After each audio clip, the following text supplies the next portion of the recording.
नमस्कार सर्व 10वीच्या विद्यार्थी मित्रांचं साठे पब्लिकेशन यूट्यूब चॅनलवर वेलकम। विद्यार्थी मित्रांनो, आज आपल्याला मायक्रोबायोलॉजी या युनिटवरचा व्हिडिओ पार्ट 2 बघायचा आहे। त्या अगोदर ज्या विद्यार्थ्यांनी आतापर्यंत साठे पब्लिकेशन यूट्यूब चॅनलला सबस्क्राइब केलं नसेल त्यांनी नक्की सबस्क्राइब करा आणि बेल आयकॉन बटन प्रेस करा, जेणेकरून तुम्हाला नवीन येणाऱ्या व्हिडिओची नोटिफिकेशन वेळोवेळी मिळत राहील। तर विद्यार्थी मित्रांनो, या अगोदर आपण व्हिडिओ पार्ट 2 मध्ये काही पोर्शन बघितलेला आहे। तर starch molasses fermentation produce xanthomonas species. It is useful due to properties like solubility in hot and cold water, high density. तर स्टार्च आणि मोलॅसेस यावर जर फर्मेंटेशन प्रक्रिया केली तर झॅन्थोमोनस स्पेसीज तयार होतात आणि ह्या ज्या स्पेसीज आहेत ह्या soluble in hot and cold water. त्यानंतर glucose and fructose syrup can be obtain from cornflower. Cornflower जे आहे त्यापासून ग्लुकोज आणि फ्रुक्टोज सायरप तयार केले जाऊ शकते आणि त्याच्यामध्ये जे एन्झाईम्स असतात बॅसिली अँड स्ट्रेप्टोमायसिस हे एन्झाईम्स आहेत ते ऑब्टेन होतात। Food material like cold drink, ice cream, cake, juice are available in various colour and flavour due to microbial enzymes. तर मायक्रोबियल एन्झाईम्समध्ये आपण जे मार्केटमध्ये वेगवेगळ्या प्रकारचे कोल्ड ड्रिंक वेगवेगळ्या कलरमध्ये वेगवेगळ्या फ्लेवरमध्ये आईस्क्रीम, केक, ज्यूसेस, चॉकलेट जे बघतो तर याला जो वेगवेगळे कलर आणि जे फ्लेवर मिळतात ते ह्या मायक्रोबियल एन्झाईम्समुळे मिळतात। त्याच्यामुळे इंडस्ट्रीमध्ये सर्वात जास्त प्रमाणात मायक्रोबियल एन्झाईमचा उपयोग केला जातो।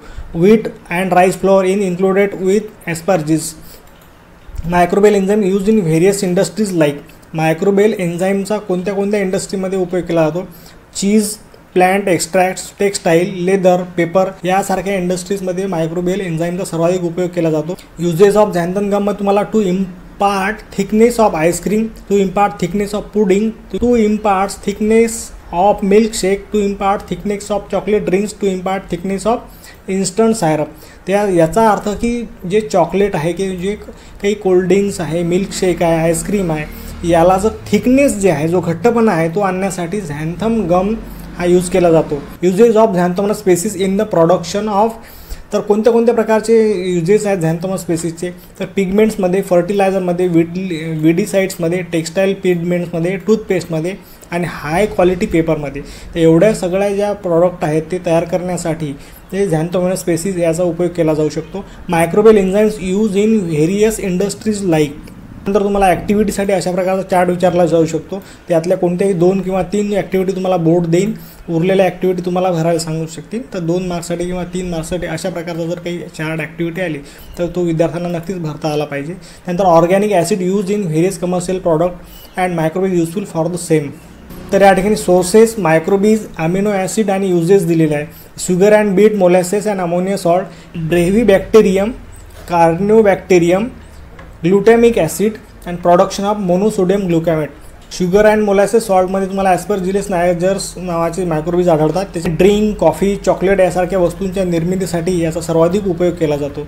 त्यानंतर glucose and corn strip liquor, Aspergillus niger, तर याच्यामध्ये ग्लुकॉनिक ॲसिड असते। Production of mineral use in supplement of calcium and iron. जे प्रॉडक्ट कॅल्शियम आयरन सारखे मिनरल सप्लाय करतात त्यांच्या निर्मितीसाठी याचा उपयोग होऊ शकतो। Molasses, corn slip liquor, Lactobacillus delbrueckii. त्यानंतर लॅक्टिक ॲसिड असते याच्यामध्ये source of nitrogen, production of vitamins, nitrogen आणि व्हिटॅमिनच्या सोर्ससाठी याचा नक्कीच उपयोग होऊ शकतो। मोलॅसेस, कॉर्न स्टिप लिक्वेअर, ॲस्परजिलस इटॅकोनियस, त्याच्यामध्ये इटॅकोनिक ॲसिड असते। आणि paper, textile industry, plastic industry, gum production. तर हे जे आहे हे सगळ्यात महत्त्वाचं आहे। या ठिकाणी तुम्हाला हे जे दैनंदिन वापरातल्या ज्या वस्तू आहेत, पेपर आहे, टेक्स्टाईल आहे, प्लॅस्टिक आहे, गम प्रोडक्शन आहे, तर यासारख्या वस्तू आपण दैनंदिन जीवनामध्ये नेहमी वापरतो आणि त्यासाठी तुम्हाला ह्या लिक्वेअर मोलॅसेसचा सोर्स म्हणून वापर केला जातो। ॲस्परजिलियस जे इटॅकोनियस मायक्रोबीज यूज केले जातात आणि त्याच्यामध्ये इटॅकोनिक ॲसिडच्या माध्यमातून हे सर्व इंडस्ट्रीमध्ये सर्व प्रॉडक्ट तयार करण्यासाठी याचा नक्कीच मदत होते। त्याच्यानंतर तुम्हाला substances obtain by microbial processing and their role. तर या ठिकाणी वेगवेगळे सबस्टन्सेस आम्ही या ठिकाणी दिलेले आहेत आणि विद्यार्थ्यांनी ॲक्टिव्हिटी बेस आधारित कशा पद्धतीनं याचा ॲन्सर लिहायला पाहिजे, त्याचे काय रोल आहेत ते या ठिकाणी ते ॲक्टिव्हिटी वर्कबुक कशा पद्धतीने आहे ते या ठिकाणी बघू शकतात। त्यानंतर अँटीबायोटिक्स आहे, प्रतिजैविके। तर antibiotic obtain from bacteria, fungi, control by many human and animal disease. तर अँटीबायोटिक हे जे आहे हे मानवी आणि प्राण्यांचं जे डिसीज आहे ते कंट्रोलिंगसाठी वापरू शकतात आणि हे अँटीबायोटिक हे बॅक्टेरिया आणि फंगीपासून तयार करतात। एक्झाम्पल पेनिसिलिन आहे, सिफॅलोस्पिरिन आहे, मोनोबॅक्टम आहे, बॅक्टेरियास आहे, एरिथ्रोमायसिन आहे, जेंटामायसिन आहे, निओमायसिन आहे, स्ट्रेप्टोमायसिन आहे, टेट्रामायसिन आहे आणि व्हँकोमायसिन आहे. असे खूप सारे प्रकार याच्यामध्ये तुम्हाला उदाहरणासाठी दिसतात. पण जगातलं सगळ्यात पहिलं जे अँटीबायोटिक आहे ते आहे पेनिसिलिन. तर पेनिसिलिन हे सगळ्यात महत्त्वाचं आहे कारण हा सगळ्यात पहिलं अँटीबायोटिक आहे. Rifamycin is effective against tuberculosis. Methane obtain from anaerobic decomposition of urban agriculture and industrial waste.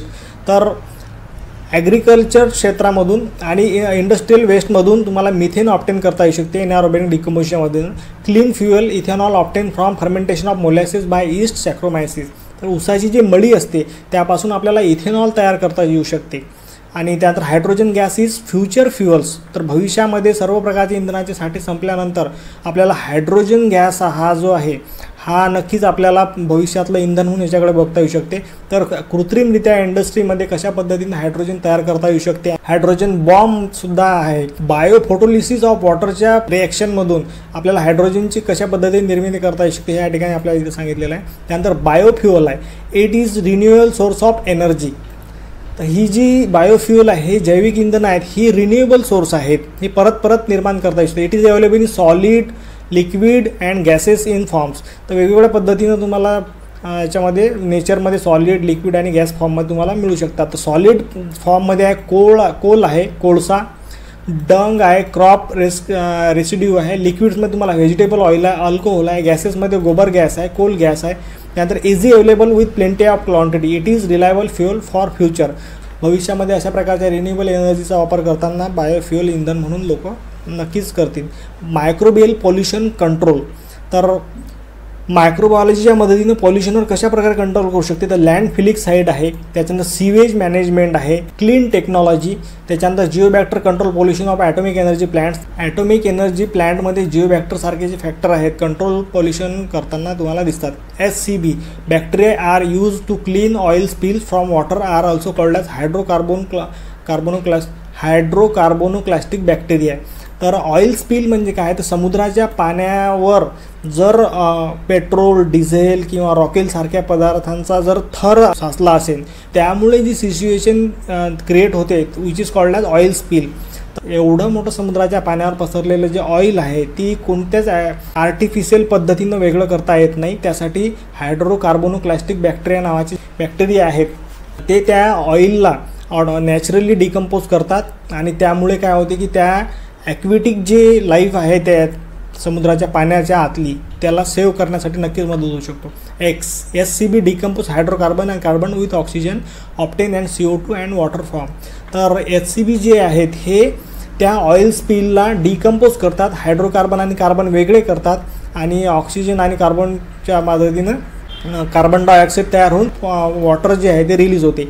PET polyethylene terephthalate polyester. तर हे जे प्लॅस्टिक म्हणतो आपण त्याला इथे दिलं polyethylene, Vibrio, Ideonella, sakaiensis and decompose PET. तर हे जे प्लॅस्टिकला सुद्धा काही मायक्रोबीज जे आहे ते डिकम्पोज करण्याचं काम करतात. Species of fungi like actinomycetes, Streptomyces, Nocardia, Actinoplanes can decompose rubber from garbage.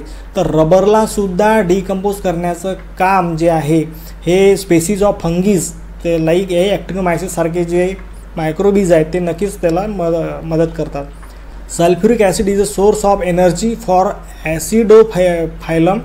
Sulphuric acid is source of energy for acidophilum and acidobacillus ferrooxidans which control soil pollution from acid rain. Acid रेनमुळे जमिनीची जी quality खराब होते ती परत पूर्वत आणण्यासाठी हे जे सल्फ्युरिक ॲसिड जे आहे याला डिकम्पोज करण्यासाठी ॲसिडोफायलम आणि ॲसिडोबॅसिलस सारखे जे बॅक्टेरिया आहेत ते नक्कीच हेल्प होऊ शकतात. या ठिकाणी लँड फिलिंग साईट या आकृती दिलेली आहे आणि ही आकृती मार्च 2019ला बोर्डाच्या परीक्षेमध्ये आलेली असल्यामुळे आम्ही साठे पब्लिकेशनच्या या नोट्समध्ये अशा प्रकारे जे प्रश्न आलेले आहेत त्यांच्यावर आम्ही असा उल्लेख केलेला आहे. तर ही जी डायग्राम आहे ही विद्यार्थ्यांनी काळजीपूर्वक वाचायची आहे, याला लेबलिंग करणं शिकायचं आहे आणि ही याचं जे स्ट्रक्चर आहे किंवा फंक्शन आहे किंवा याची जी डिझाईन आहे ती कशा पद्धतीनं आहे ती इथं या ठिकाणी समजून घ्यायची आहे. त्यानंतर विद्यार्थ्यांना असं step by step activity base त्यांना त्याचा आन्सर लिहिता आला पाहिजे. या ठिकाणी तुम्हाला बायोफ्युअलची जी डायग्राम दिलेली आहे तर सोलर एनर्जीपासून तर तुम्हाला कार्बन डायऑक्साईडपर्यंतचं ते जे रूट आहे तो रूट तुम्हाला स्टेप बाय स्टेप तुम्हाला त्या ठिकाणी असं लिहिता यायला पाहिजे. त्या ठिकाणी सोलर एनर्जीपासून तुम्हाला बायोमास तयार होते, त्यानंतर हार्वेस्टिंग होते, त्यानंतर प्री प्रोसेसिंग होते, ग्लुकोज आहे, त्याच्यानंतर एन्झाईम्स आहे, त्याच्यानंतर तुम्हाला इथं शुगरची प्रोसेस तयार होते, त्यानंतर मायक्रोबीज फर्मेंटेशन, शुगर विथ इथेनॉल, आणि त्याच्यानंतर हे इथेनॉल मिश्रित जे पेट्रोल डिझेल जे काय आहे ते व्हॅनमध्ये वापरून कशाप्रकारे कार्बन डायऑक्साईड तयार होतो आणि परत कार्बन डायऑक्साईड वातावरणामध्ये मिसळून तुम्हाला परत सोलर एनर्जी, परत बायोमास, ही जी नॅचरल सायकल आहे. तर हे डायग्राम तुम्हाला नॅचरल सायकल या ठिकाणी भरता आली पाहिजे, लेबलिंग करता आलं पाहिजे. सीवेज मॅनेजमेंट, तर सांडपाण्याचं जे व्यवस्थापन आहे ते तुम्हाला योग्य पद्धतीनं कसं करता येईल याच्यावर तुम्हाला माहिती आहे. तर ग्रामीण भागामध्ये जे आहे सांडपाणी हे बाहेर रोडवर सोडलं जाते किंवा बायोगॅस प्लांटमध्ये किंवा शोषखड्डा करून त्याच्यामध्ये सोडलं जाते. However in city sewage need to be carried by to processing unit and acted upon the microbial process. पण शहरामध्ये मात्र खूप मोठ्या प्रमाणामध्ये जिथं सांडपाणी होते त्या ठिकाणी वॉटर प्युरिफिकेशनचा प्लॅन्ट लावून तिथली जी महानगरपालिका असेल किंवा शहरातलं जे काही प्रशासन असेल ते त्या पाण्याला शुद्धीकरण करून ते शुद्ध पाणी नदीमध्ये सोडायचं आणि त्यातले जे हार्मफुल जे बॅक्टेरियाज आहेत किंवा केमिकल्स आहेत ते वेगळे केले जातात. जे microbes can decompose or destroy the pathogens cholera and typhoid. तर आपण बघतो की जेव्हा जिथं घाण पाणी रस्त्यावर सोडलेलं आहे त्या ठिकाणी एक प्रकारचा बॅड स्मेल येतो.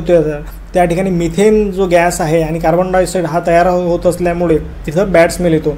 Clean technology, microbes have natural ability to decomposing the manmade chemicals. तर जे कृत्रिम जे केमिकल आहेत त्यांना डिकम्पोज करण्याचं काम हे मायक्रोबेल्स करू शकतात. हायड्रोकार्बन्स आणि other chemicals are transfer with the help of this ability.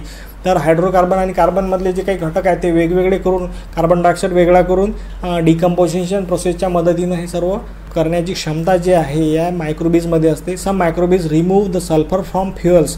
तर काही मायक्रोबीज आहे फ्युअलमधनं सल्फरसुद्धा वेगळं काढण्याचं काम करू शकतात. Bacteria like Pseudomonas spp are decompose oil spill from sea water.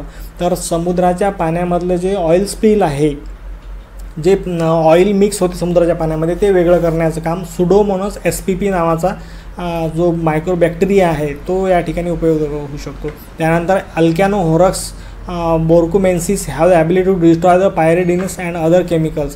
तर वेगवेगळ्या प्रकारचे जे केमिकल्स आहेत ते सुद्धा डिकम्पोज करण्यासाठी किंवा डिस्क्लोज करण्यासाठी मायक्रोबीजचा उपयोग होतो. They are also called as hydrocarbonoclastic bacteria.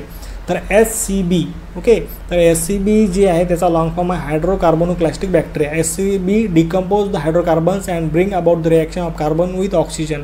तर SCB जी आहे हायड्रोकार्बनला डिकम्पोज करण्याचं काम करते आणि bring about the reaction of carbon with oxygen. तर कार्बन आणि ऑक्सिजनची जी रिॲक्शन घडवून आणते आणि कार्बन डायऑक्साईड रिलीज होतो आणि त्याच्यासोबतच वॉटरसुद्धा तयार होते.